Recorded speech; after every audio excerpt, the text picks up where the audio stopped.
काशीनगर गांव में एक रोज ऐसी घटना घटती जिससे कि सभी लोग हैरान रह जाते। वो गांव वैसे तो बहुत विकसित गांव था, पर अचानक उस गांव पे दुखों की पहाड़ टूट पड़ती।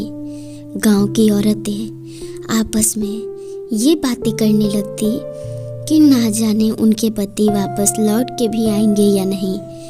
सारी गांव के पति अचानक से हालत खराब के वजह से हॉस्पिटल में भर्ती हो जाते।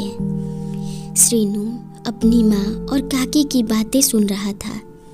श्रीनू सोचता कि हमारे गांव के सभी लोग तो बीमारी से बहुत परेशान हो चुके हैं, मुझे ही कुछ करना होगा अपने गांव के लिए। श्रीनू गांव का एकमात्र लड़का बचा था जिसकी तबीयत खराब नहीं हुई थी। अब वो पूरे गांव को शांत देख उदास हो गया। खेत में जाके श्रीनू उदास और हताश मन से बैठा था और भगवान से दुआएं कर रहा था। तभी उसकी नज़र खेत में हुई एक अजीब सी गड्ढे पर जाती। श्रीनू जब उस गड्ढे को गौर से देख रहा था, तभी उसके सामने एक सफ़ेद साड़ी पहने हुए, सर पे चोट ली हुई औरत आती। औरत श्रीनू के सामने खड़ी हो जाती। श्रीनू घबरा जाता, आसपास उसके कोई दिखाई नहीं देता। श्रीनू हिम्मत जुटा के उससे सवाल करता, अरे काकी, आप कौन हैं? आपकी ये हालत किसने कर दी? आप घबराइए मत, मैं अपने पिता की तरह आपकी भी प्राण की रक्षा करूँगा। आपको घबराने की ज़रूरत नहीं, आप चलो मेरे घर काकी।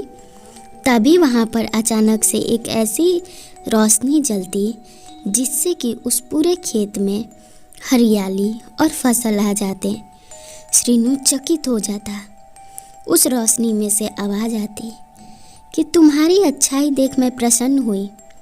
रोशनी से श्रीनू बातें करता और कहता, कौन हो आप? और वो औरत कहाँ गई जिनके सर में चोट लगी हुई थी? तभी वो रोशनी कहती, मैं तुम्हें कुछ जादुई शक्तियाँ देती हूँ। तुम इन शक्तियों से अपने गांव वालों की मदद कर सकते हो। तुम एक ईमानदार और बहुत नेक दिल के लड़के हो। इतनी मुसीबत में भी तुम एक और मुसीबत अपने घर ले जाने वाले थे। तभी श्रीनू वो जादुई शक्ति लेके अपनी माँ के पास आता। श्रीनू को देख उसकी माँ डांट लगाने लगती और कहती, तुझे पता है ना कि तेरे पिता की तबीयत खराब है, फिर भी तू घर से बाहर जा रहा है। बेटा, तू मेरी कभी मजबूरी नहीं समझ सकता। श्रीनू कहता, माँ, मैं खेलने नहीं गया था।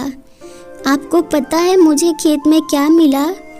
एक जादुई रोशनी निकली जिसमें से मुझे ये छड़ी मिली है। आप देखो जरा इसे। ये छड़ी से हम जो कुछ भी मांगे वो सब कुछ पूरा हो जाएगा। उसकी माँ को आंखों पे भरोसा नहीं होता।